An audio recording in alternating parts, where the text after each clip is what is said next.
Shalom warga kerajaan, menyambut daripada pertanyaan banyak orang kepada kami, para pemimpin. Mereka tanya, what must we do? Apa yang harus kita lakukan pada saat seperti ini? Minggu lalu saya katakan perhatikan keadaan diri sendiri, waspada kepada penyesatan. Maka yang kemudian kita harus lakukan adalah hati-hati apa yang kamu dengar. Firman Tuhan berkata, you will hear rumors of war. Terjemahan lain berkata rumors. Rumors itu sesuatu yang belum tentu benar.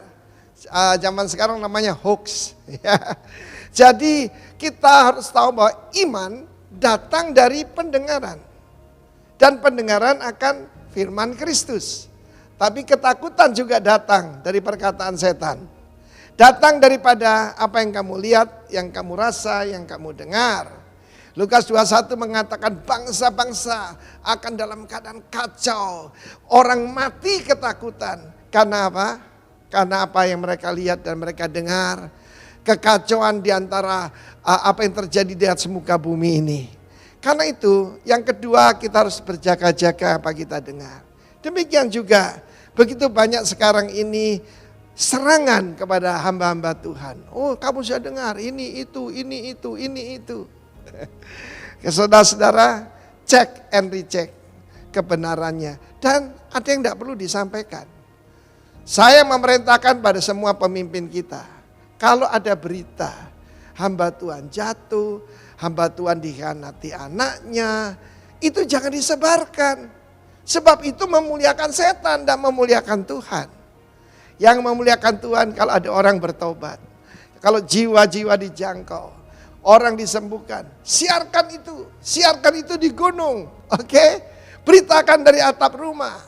Tetapi hati-hati apa yang kamu dengar. Karena firman Allah mengatakan, war and rumors of war. Kita melihat tanda-tanda kedatangan Tuhan, salah satu paling jelas adalah, yaitu apa yang terjadi pada bangsa Israel. Sekali lagi saya katakan, Israel adalah Israel, gereja adalah gereja. Kalau saya pernah bilang gereja itu Israel rohani ya saya keliru lah. Umat Tuhan betul. Tapi kita bukan Israel. Israel itu sendiri. Dan apa yang katakan Tuhan tentang bait Allah yang diruntuhkan itu bangsa Israel kan. Saat ini kalian harus tahu. Tempat paling strategis untuk menghancurkan Israel adalah Golden Heights. Ya, Golden Heights itu dulu Bet-Shan namanya ya. Saudaraku, adalah tempat yang paling strategis. Dulu dikuasai Suriah. Dan Israel tidak mungkin menyerahkannya. Dan ketahuilah, tentara Rusia sudah ada hari ini. Sudah ada untuk melatih tentara Suriah di perbatasan Israel di Golden Heights. Kalau kita tidak mengerti itu tanda zaman, saya tidak tahu lagi lah. Banyak orang ribut, ini tandanya corona, ini tanda zaman atau tidak. Firman Allah mengatakan, akan ada penyakit sampar, gempa bumi, rumors of war. Hati-hati yang kamu dengar. Pastikan kamu cuma mendengarkan suara yang datang dari sorga. Amin.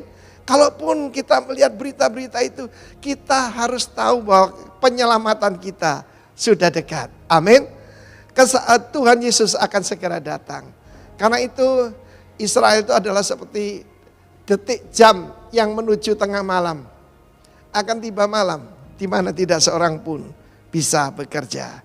Kita melihat Turki mau menyerang Yunani dan sebagainya. Turki mau dibangkitkan kekaisaran Ottoman yang dulu. Lihat sebagai tanda zaman, itu yang disebutkan Alkitab, kitab Daniel kerajaan utara, bukan Rusia. It's Turkey. Karena itu take heed, waspada dan hati-hati apa yang kau dengar. Tuhan memberkati. Amin.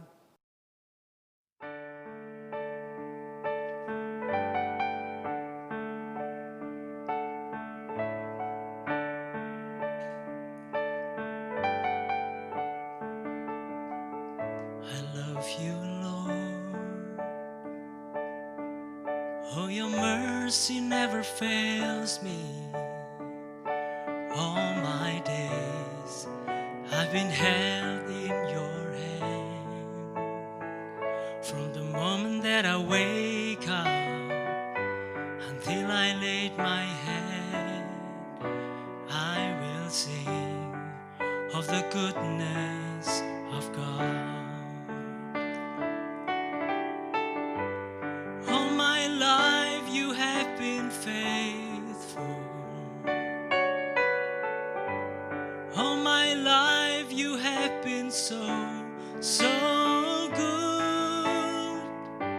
With every breath that I am able, oh, I will sing of the goodness of God.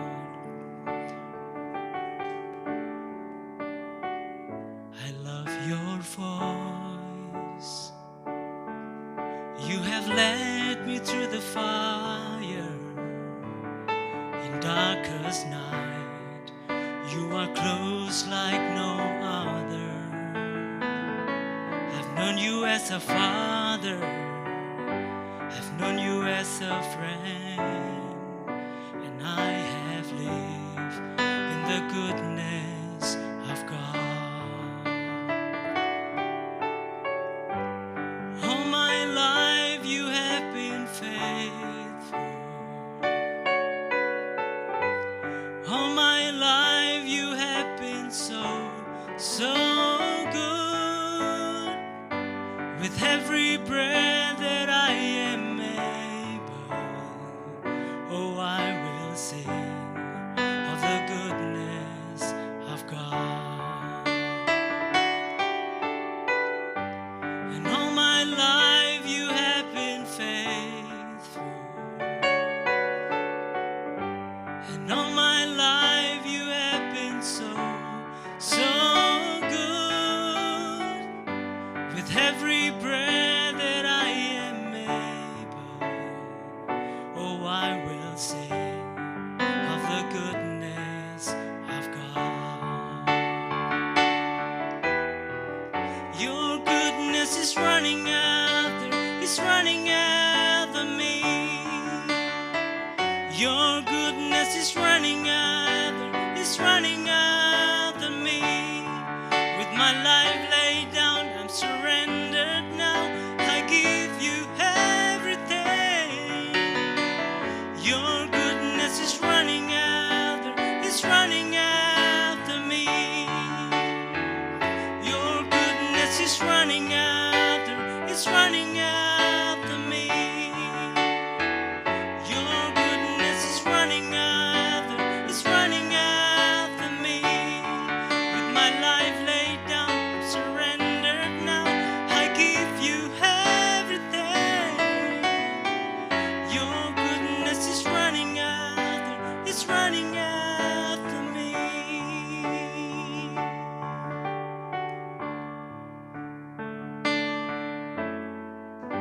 And all my life you have been faithful. And all my life you have been so good. With every breath that I am able, oh, I will sing of the goodness of God. And I will sing of the goodness of God.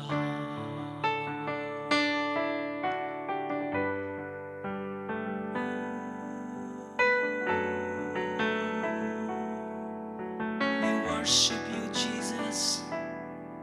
We thank you, Lord Jesus. We thank you, Lord, for everything. For your goodness, O God. For your faithfulness, O God. It's more than life. Yes, we trust in you, Lord. Oh. Shalom Bapak Ibu Saudara Jemaat GBI Roh Kudus yang diberkati dan dicintai Tuhan. Kita berjumpa kembali di dalam ibadah online pada hari ini. Dan seperti biasa Bapak Ibu Saudara, kita akan merenungkan kembali kebenaran firman Tuhan. Dan saya ingin supaya pada hari-hari ini kita belajar kebenaran firman Tuhan bukan hanya sebagai sebuah pengetahuan atau logos, tulisan-tulisan yang mati, tapi bagaimana kita boleh memperoleh rema, satu tuntunan Tuhan di dalam kehidupan kita, terutama di masa-masa yang sulit ini. Saya akan menyambung pembicaraan kita beberapa waktu yang lalu ketika saya menyampaikan firman Tuhan juga secara online, di mana saya mengatakan bahwa di dalam meresponi kondisi-kondisi hari ini, baiklah kita bukan hanya meresponi secara rasional, tapi bagaimana kita harus meresponi masa-masa yang hari-hari ini secara juga secara supranatural atau secara rohani juga. Nah, oleh karena itu saya akan mengajak Bapak Ibu Saudara pada hari ini untuk kembali belajar satu kebenaran firman Tuhan, seperti yang mungkin beberapa waktu yang lalu, beberapa bulan yang lalu ketika kita menengok ke belakang, ada banyak sekali waktu itu pesan-pesan Tuhan atau suara Tuhan yang diperdengarkan di tengah-tengah kita, bahwa ketika COVID-19 ini melanda seluruh dunia, kita bisa melihat bahwa kondisi pada waktu itu, kegiatan, aktivitas, baik itu di sekolah, baik itu di pekerjaan, walaupun atau mungkin di pelayanan, di gereja, ada banyak aktivitas yang berhenti total pada saat itu. Walaupun pada hari-hari ini kita sudah ada dalam posisi new normal, ya, ada banyak aktivitas yang boleh terjadi, walaupun belum sepenuhnya seperti kembali seperti yang dulu. Tapi kalau kita melihat beberapa bulan yang lalu, kondisi atau kegiatan aktivitas itu berhenti secara total.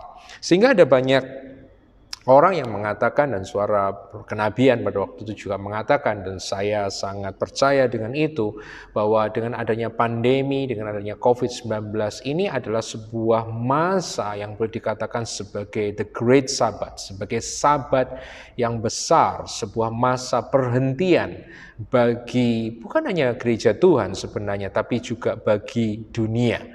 Oleh karena itu, kalau kita bisa menangkap bahwa masa pandemi atau masa COVID ini menciptakan sebuah momen sabat bagi kita, khususnya gereja Tuhan, maka kita harus bisa memahami tentang apa itu makna sabat, apa itu meaning daripada sabat, dan bagaimana kita harus hidup di dalam masa-masa sabat ini. Oleh karena itu saya akan mengajak pada hari ini kita boleh membuka satu kebenaran firman Tuhan, yaitu di dalam kitab Keluaran pasalnya yang ke-20, dan kita akan membaca di dalam ayat yang ke-8 sampai dengan ayatnya yang ke-11. Saya percaya juga bukan ayat yang asing bagi kita semua. Keluaran pasalnya yang ke-20, ayatnya yang ke-8 sampai dengan ayatnya yang ke-11. Demikianlah firman Tuhan. Ingatlah dan kuduskanlah hari Sabat, 6 hari lamanya engkau akan bekerja dan melakukan segala pekerjaanmu, tetapi hari ke-7 adalah hari Sabat Tuhan Allahmu. Maka jangan melakukan sesuatu pekerjaan engkau atau anakmu laki-laki atau anakmu perempuan atau hambamu laki-laki atau hambamu perempuan atau hewanmu atau orang-orang asing yang ada di tempat kediamanmu. Sebab 6 hari lamanya Tuhan menciptakan langit dan bumi, laut dan segala isinya, dan ia berhenti pada hari ke-7. Itulah sebabnya Tuhan memberkati hari Sabat dan menguduskannya. Ada banyak orang percaya ketika membaca peraturan Sabat di dalam Keluaran 20 ayat 8 sampai dengan ayat 11 dan juga memperlakukan buat ayat-ayat yang lain, seringkali bahwa kita memandang peraturan-peraturan ini sebagai sebuah pembatasan-pembatasan, sebuah aturan-aturan yang mengekang kita atau membatasi kebebasan atau kemerdekaan kita. Dan ada banyak juga kemudian orang-orang yang memandang ayat ini dan memperlakukan ayat ini sebagai sebuah hukum yang mati, hukum yang bukan memerdekakan orang, tapi justru menjadi beban bagi orang-orang yang mendengar. Tetapi kalau kita mempelajari di dalam Alkitab, maka kita harus belajar bahwa peraturan-peraturan Sabat atau aturan-aturan Torah di dalam firman Tuhan sebenarnya diberikan Tuhan sebagai sebuah ekspresi anugerah, bukan sebagai sebuah tuntutan yang legalistik. Karena kalau kita membaca dalam Keluaran pasal 20 ayat yang pertama dengan jelas sekali, sebelum Tuhan memberikan dasar titah, memberikan Torah, memberikan aturan-aturan ini, dia terlebih dahulu mengatakan bahwa atau menyatakan dirinya sebagai Tuhan sang pembebas. Tuhan yang membebaskan Israel dari rumah perbudakan, dari rumah Fir'aun kepada sebuah kemerdekaan sejati dan akan membawa mereka kepada tanah perjanjian. Oleh karena itu saya secara pribadi selalu memandang bahwa Torah itu sebagai ekspresi anugerah. Bahwa Torah itu diberikan Tuhan justru akan memerdekakan kita, yang akan membawa kita kepada kehidupan yang sepenuhnya atau kehidupan yang maksimal atau yang dikatakan sebagai hidup yang kekal di dalam perjanjian yang baru. Oleh karena itu di dalam Keluaran 20 ayat 8 sampai dengan ayat 11 ini aturan Sabat, maka kita harus melihat dengan satu perspektif atau satu cara pandang yang berbeda, bukan hanya sebagai aturan-aturan yang legalistik yang memberatkan, aturan yang kaku, tapi sebuah instruksi kehidupan yang kalau kita melakukannya itu akan membawa the full meaning, arti yang penuh bagi kehidupan kita. Saya mencatat di dalam Keluaran 20 dan beberapa ayat yang lain yang nanti kita akan membaca, setidaknya ada 3 hal yang berusaha Tuhan sampaikan atau Tuhan ajarkan kepada Israel pada saat itu, dan juga bagaimana firman ini akan diaplikasikan kepada kita hari ini orang Kristen modern, terutama ketika kita masih hidup di dalam masa-masa pandemi pada hari-hari ini. Yang pertama, saya mengatakan bahwa tujuan Sabat bukan hanya hari Sabat, bukan hanya untuk mengekang, untuk memberikan beban kepada manusia. Tapi Sabat yang pertama buat saya adalah Sabat ini diadakan Tuhan untuk memulihkan identitas dan tujuan hidup manusia. Jadi yang pertama bahwa Sabat itu ada, peraturan Sabat itu ada justru untuk memulihkan manusia atau Israel pada saat itu untuk kembali kepada identitasnya dan tujuan hidupnya. Untuk bisa memahami ini kita harus mengerti, dan tentu saja saya percaya Bapak Ibu saudara yang belajar Alkitab, yang membaca Alkitab pasti paham bahwa Keluaran 20 ayat 8 sampai dengan ayat 11 peraturan Sabat masuk dalam dasar titah ini diberikan Tuhan dalam konteks ketika orang Israel baru saja dilepaskan dari Mesir, yaitu yang disebut sebagai tanah perbudakan atau rumah perbudakan.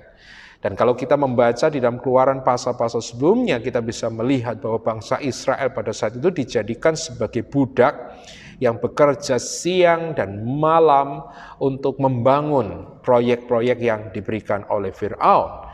Dan kalau kita bisa melihat ini, maka kita bisa melihat bahwa seorang budak atau komunitas budak atau bangsa budak, saya katakan seperti itu, pasti tidak mengenal apa yang namanya sebagai hari libur atau hari istirahat.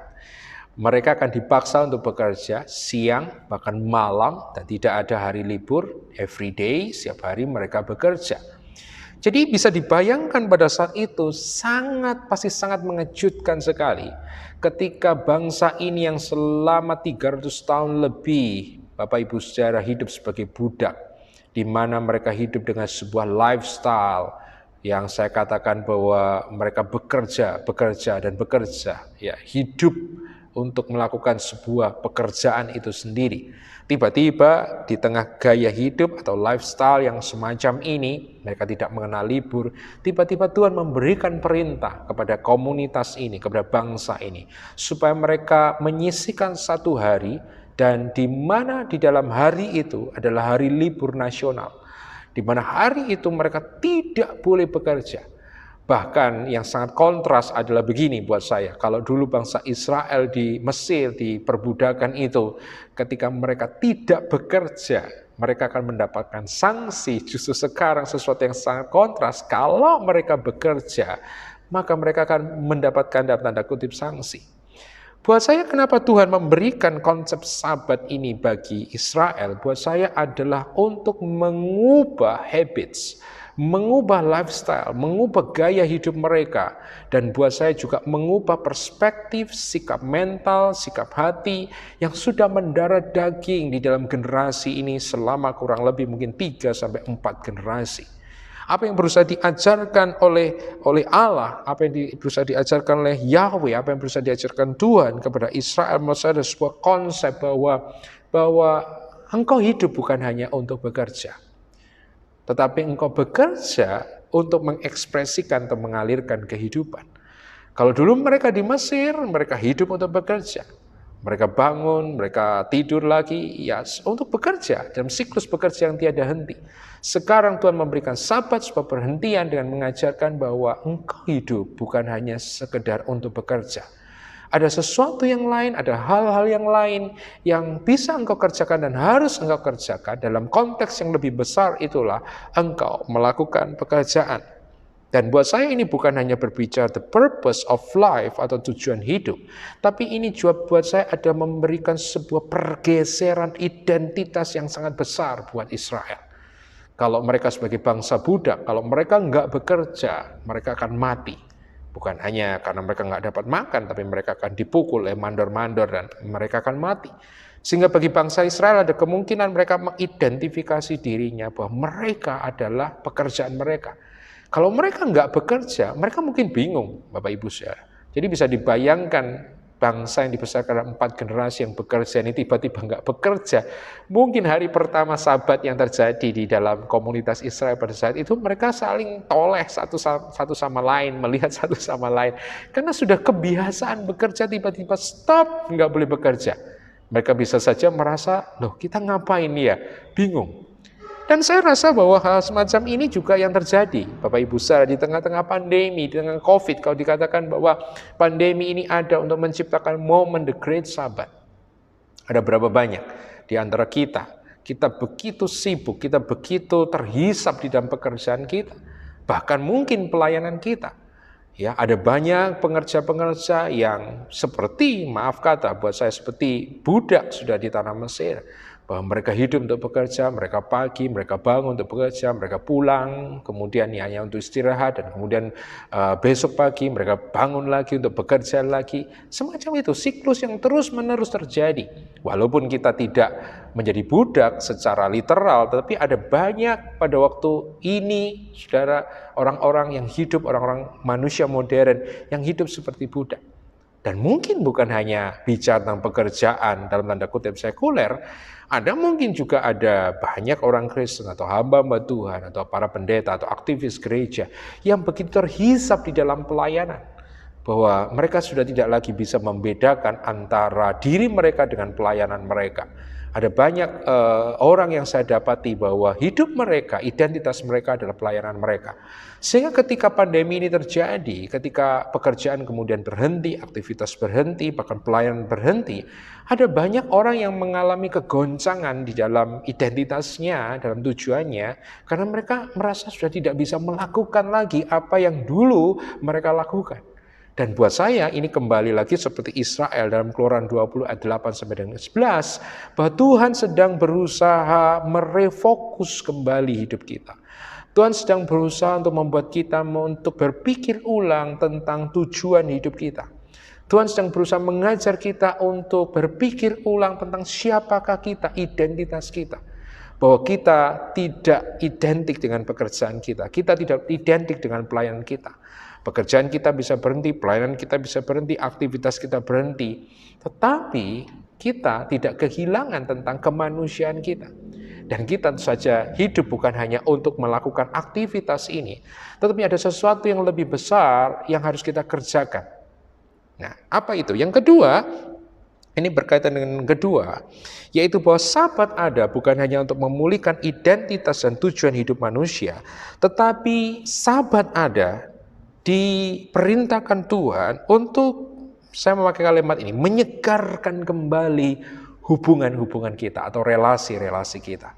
Kalau Bapak Ibu saudara bicara tentang budaya orang Israel, maka setiap hari Sabtu, karena Sabat adalah satu, jadi Jumat malam ketika mereka selesai melakukan aktivitas mereka Jumat malam, kemudian jam 6 ketika matahari terbenam, itulah Sabat dimulai, mereka akan kembali ke rumah mereka masing-masing dan mereka biasanya akan berkumpul dengan keluarga dan mereka akan melakukan ibadah bersama-sama sebagai satu keluarga dan kemudian yang dilanjutkan dengan makan bersama-sama sebagai satu keluarga. Dengan kata lain, kenapa Tuhan menciptakan Sabat secara demikian? Imamat 23 ayat yang ketiga, mungkin kita bisa periksa di situ. Imamat 23 ayat yang ketiga. Imamat 23 ayat ketiga dikatakan demikian, 6 hari lamanya boleh dilakukan pekerjaan, tapi pada hari yang ke-7 haruslah ada sabat, hari perhentian penuh, yakni hari pertemuan kudus. Janganlah kamu melakukan sesuatu pekerjaan, itulah sabat bagi Tuhan di segala tempat kediamanmu. Jadi dikatakan ada pertemuan yang kudus. Sehingga buat saya ketika sabat itu memang kata sabat artinya adalah berhenti, pause. Bukan hanya sekedar pause, kemudian diam dan tidak melakukan apa-apa, tetapi dengan kita kemudian menghentikan aktivitas kita yang reguler, aktivitas kita yang rutin itu, kemudian diambil semacam break secara jeda. Maka jeda yang ada ini harus digunakan untuk apa? Dikatakan harus berkumpul bersama dengan keluarga dalam sebuah peribadatan dan makan bersama. Buat saya adalah menyegarkan kembali hubungan-hubungan yang ada. Baik itu hubungan kepada Tuhan, yang saja dikatakan sebagai sebuah peribadatan yang kudus, pertemuan yang kudus, dan juga menyegarkan kembali hubungan satu sama lain sebagai keluarga. Suami, istri, orang tua, dan anak, dan bukan family member keluarga yang lain. Dan saya harus mengatakan ini bahwa bukankah ini yang sedang terjadi di masa-masa pandemi beberapa bulan yang lalu, mungkin hari-hari ini sudah mulai kendor, tapi kita masih ingat beberapa waktu yang lalu ketika COVID ini terjadi, kemudian ada social distancing secara besar, kemudian ada beberapa negara yang mengalami lockdown, kemudian orang harus tinggal di rumah. Sesuatu yang sangat menarik, ada beberapa yang saya mendapatkan kabar bahwa kalau biasanya satu keluarga itu nggak pernah ketemu karena ayahnya kerja, ibunya sibuk, anaknya sekolah, ya. Kemudian ketika mungkin anaknya udah sekolah, orang tuanya masih tidur, kalau sudah malam anaknya sudah tidur, orang tuanya baru pulang. Demikian, satu keluarga tinggal satu rumah tapi nggak pernah terjadi komunikasi satu sama lain. Kemudian pandemi ini terjadi, COVID terjadi, ada lockdown, semua tinggal dalam satu rumah, walaupun tidak otomatis Bapak Ibu saudara bahwa mereka kemudian memiliki komunikasi yang baik. Tapi buat saya ini ada semacam sesuatu yang sangat menarik, kemudian orang dipaksa, kalau biasanya nggak pernah ketemu, ya satu hari mungkin ketemunya cuma berapa jam, sekarang hampir berjam-jam ketemu terus dalam satu rumah. Jadi mengajarkan apa? Bahwa di masa-masa pandemi atau COVID ini sebagai sabat, ini adalah masa di mana kita harus merevitalisasi kembali, menyegarkan kembali hubungan-hubungan kita satu sama lain. Di masa-masa ini buat saya adalah masa-masa di mana kita harus membangun kualitas hubungan kita, baik dengan Tuhan maupun dengan sesama.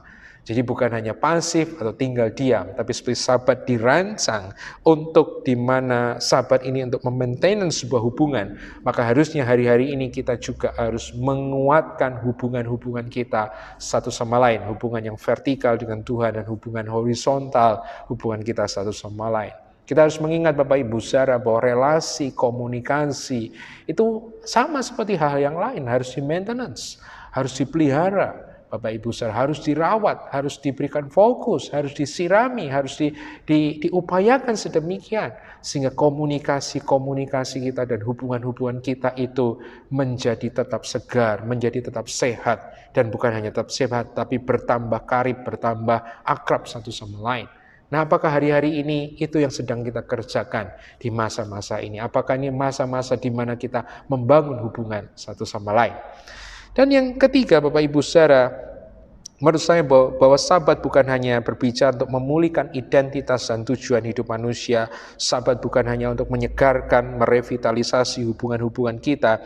Tetapi yang ketiga, saya percaya bahwa sabat diadakan adalah untuk mengajar Israel pada waktu itu, untuk mengakui dan mengalami Tuhan sebagai pemberi berkat di dalam kehidupan mereka.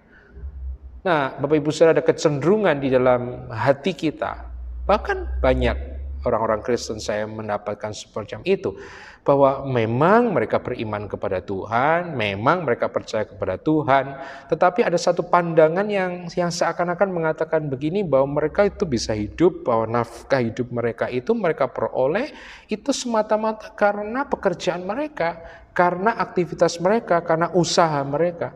Jadi dengan mengatakan ya kalau mereka tidak bekerja, kemudian mereka mengatakan bahwa nafkah itu dalam pengertian berkat materi itu pasti akan terhenti. Ya tentu saja ada satu ayat Paulus juga mengatakan kalau nggak bekerja jangan makan, betul juga. Tetapi Sabat akan mengajarkan kepada kita, kepada Israel pada waktu itu bahwa pekerjaan itu sebenarnya hanya semacam saluran atau sarana, di mana saluran atau sarana ini yang dipakai Tuhan untuk mengalirkan berkat-Nya dalam kehidupan kita. Ingat bahwa ini satu perbedaan yang sangat penting, bahwa pekerjaan di dalam cara pandang Alkitab bukan sebagai the source of blessing, bukan sebagai sumber berkat, tetapi hanya sebagai saluran berkat. Sumber berkat-Nya ada pada Tuhan. Bapak Ibu Saudara, yang sangat menarik karena kalau kita melihat Bapak Ibu Saudara di dalam Alkitab, bahwa Sabat itu bukan hanya berbicara tentang hari Sabat, tapi ada yang disebut sebagai tahun Sabat. Bapak Ibu Saudara bisa membaca itu di dalam Imamat 23 yang baru saja kita lihat tadi ya, di dalam Imamat 23 ya, tentang peraturan tentang Sabat, tahun Sabat. Nah, kalau hari Sabat satu hari tidak boleh bekerja, maka di dalam tahun Sabat kalau kita bisa membaca Imamat 25 ya, coba kita lihat Imamat 25, maka bukan hanya satu hari tidak boleh bekerja, tetapi 1 tahun tidak boleh bekerja, tidak boleh bertani, tidak boleh bercocok tanam karena orang Israel hidup dari pertanian. Ya, saya akan membacakan Imamat 25 ayat yang pertama sampai dengan ayat yang ke-7. Dikatakan demikian, Imamat 25 ayat yang pertama sampai dengan 7. Ayat yang pertama, Tuhan berfirman kepada Musa di Gunung Sinai, berbicara kepada orang Israel, dan katakanlah kepada mereka, apabila kamu telah masuk ke negeri yang akan kuberikan kepada kamu, maka tanah itu harus mendapat perhentian. Jadi bukan hanya orang yang berhenti, tapi tanah juga harus mendapat perhentian sebagai Sabat bagi Tuhan. Ayat ketiga, 6 tahun lamanya engkau harus menaburi ladangmu, dan 6 tahun lamanya engkau harus merantingi kebun anggurmu dan mengumpulkan hasil tanah itu. Tetapi pada tahun yang ke-7 harus ada bagi tanah itu suatu Sabat, masa perhentian penuh, suatu Sabat bagi Tuhan. Ladangmu jangan kau taburi dan kebun anggurmu jangan kau rantingi, dan apa yang tumbuh sendiri dari penuaianmu itu janganlah kau tuai, dan buah anggur dari pokok anggurmu yang tidak dirantingi janganlah kau petik. Tahun itu harus menjadi tahun perhentian penuh bagi tanah itu. Hasil tanah selama Sabat itu haruslah menjadi makanan bagimu, yakni bagimu sendiri, bagi budakmu laki-laki, bagi budakmu perempuan, bagi orang-orang upan, dan bagi orang asing di antaramu yang semuanya tinggal padamu, juga bagi ternakmu dan bagi binatang liar yang ada di tanahmu, dan segala hasil tanah itu menjadi makanannya. Jadi kita bisa melihat dalam 1 tahun penuh tidak boleh bekerja. Jadi pohon-pohonan atau dikatakan tadi pokok-pokok anggur itu tidak boleh dirantingi. Jadi biar itu tumbuh secara natural ya, tumbuh secara natural, tidak boleh dirantingi, tidak boleh dikatakan tadi dituai ya, sedemikian. Nah, itu sesuatu yang menarik. Jadi saya bisa bayangkan kalau 1 hari tidak bekerja saja, mungkin ada banyak orang yang merasa udah bingung. Ini 1 tahun Bapak Ibu Saudara tidak boleh bekerja. Nah, mungkin Bapak Ibu Saudara berpikir, lalu bagaimana ya kalau 1 tahun ini tidak boleh bekerja? Dan saya tambahkan sedikit lagi, bukan hanya berbicara bahwa 1 tahun ini tidak boleh bekerja, tetapi dikatakan di dalam Alkitab, kalau kita membaca juga dalam Imamat 25 ini, ayatnya yang ke-8 yang ke bawah ini ada yang disebut sebagai tahun Yobel. Tahun Yobel ini disebut juga tahun Sabat besar, yaitu tahun Yobel itu tahun yang ke-50. Dan tahun Yobel ini juga tahun Sabat. Jadi tahun yang ke-50 ini juga harus berhenti, dan bukan hanya sekedar berhenti tetapi melakukan restart, bahwa ladang-ladang yang pernah dijual itu dikembalikan lagi, orang-orang yang pernah menjual dirinya menjadi budak harus dibebaskan. Itu tahun Yobel. Nah, yang menarik bahwa tahun Yobel adalah tahun ke-50, sementara tahun Sabat ada tahun yang ke-7. Nah, Yobel ini disebut tahun Sabat besar. Kenapa? Dia ada tahun ke-50. Jadi perhatikan Bapak Ibu Saudara, ketika orang Israel 7 tahun, maka pada tahun yang ke-50, maka sebenarnya orang Israel mengalami ada 2 tahun Sabat. tahun yang ke-49 sebagai tahun Sabat, tahun yang ke-50 sebagai tahun Sabat besar. Sehingga ketika orang Israel masuk ke dalam tahun Yobel, saya perkirakan dalam seumur hidupnya mungkin orang Israel akan mengalami hanya satu kali saja dalam semasa hidupnya.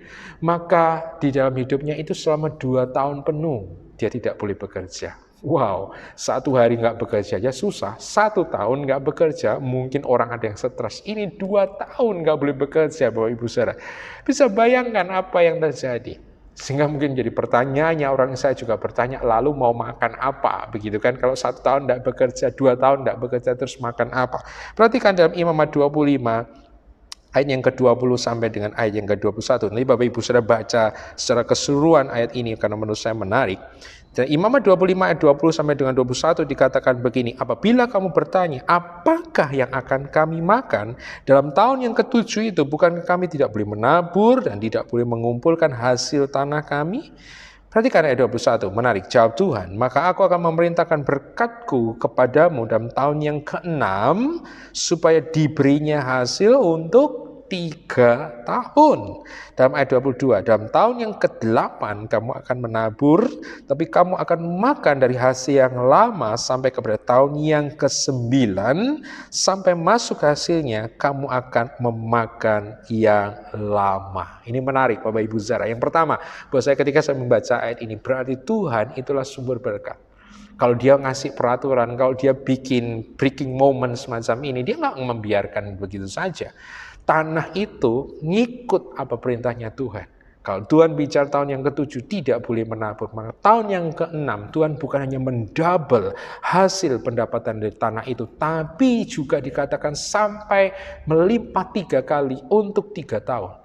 Ini berarti bahwa Tuhan bukan hanya sekedar sebagai provider, sebagai yang menyediakan, tapi buat saya dia begitu sangat memahami kebutuhan umatnya dan mengatur sedemikian rupa, sehingga bukan hanya double Bapak Ibu Saudara, tapi sampai tahun yang ke-3, tahun yang ke-8 tadi dipelihara oleh Tuhan 3 tahun, bahkan Tuhan sudah merancangkan sedemikian rupa. Sehingga kalau kita bisa melihat di sini, maka kita akan belajar, orang Israel belajar, dan kita belajar hari ini, bahwa berkat kehidupan kita, secara finansial, secara kebutuhan kita, itu semuanya dijamin oleh Tuhan, dan semuanya ada di dalam pengaturan Tuhan. Ada seorang teman saya mengatakan bahwa di masa-masa Sabat, bahkan di masa-masa mungkin hari ini adalah tahun Yobel, masa Sabat besar, maka kita belajar hidup bukan dari pekerjaan kita, tapi kita hidup dari berkat Tuhan, kita hidup dari kemurahan hati Tuhan, dan kita hidup dari berkat Tuhan. Di masa-masa ini saya sangat percaya ada masa di mana kita belajar untuk menikmati, memahami, dan mengalami Tuhan sebagai Jehovah Jireh, sebagai Tuhan yang menyediakan. Di masa-masa ini saya percaya di sinilah kita harus belajar kembali bahwa kehidupan kita tidak bergantung semata-mata kepada kemampuan kita, ability kita, tapi semata-mata kepada anugerah dan berkat Tuhan yang bekerja di dalam diri kita dan melalui diri kita. Dan menurut saya ini adalah 3 pelajaran penting daripada hari Sabat, prinsip Sabat, tahun Sabat. Yaitu pertama, Sabat ada untuk memulihkan kembali, mengingatkan kita tentang identitas kita dan tujuan hidup kita. Yang kedua, Sabat ada untuk menyegarkan kembali, merevitalisasi hubungan-hubungan kita. Mari kita cek hubungan kita. Apakah kita sudah menggunakan masa-masa ini quality time dan keluarga untuk menguatkan hubungan kita dengan Tuhan dan juga dengan sesama. Dan yang ketiga, Sabat ada, diadakan Tuhan untuk kita belajar mengakui, mengalami, memahami Tuhan sebagai penyedia kita, Tuhan sebagai pribadi yang memperhatikan kita. Matius 6 mengatakan, jangan engkau khawatir dengan apa yang kau makan dan engkau minum, Bapamu yang di sorga tahu bahwa engkau membutuhkan semuanya itu. Bangsa-bangsa yang lain tidak mengenal Tuhan, semuanya mencari itu. Tapi kita memiliki Bapa Sorgawi dalam Yesus Kristus yang akan menyediakan segala sesuatu yang kita butuhkan. Bukan berarti kita menjadi pasif, tentu saja kita harus tetap bergerak, kita terus tetap melakukan aktivitas kita. Tapi ingatlah, di masa-masa ini, tahun-tahun Sabat, hari-hari Sabat, momen-momen Sabat, kita belajar hidup, mengakui bahwa kita hidup bukan hanya dari kemampuan, ketangguhan dari pekerjaan tangan kita, tapi kita semua hidup dari kemurahan hati Bapa yang memberkati setiap kita. Dan kiranya renungan firman Tuhan pada hari ini boleh memberkati, menyemangati kita, menginspirasi hidup kita untuk terus mempercayai Tuhan di segala musim kehidupan kita. Mari kita berdoa untuk kebenaran firman Tuhan.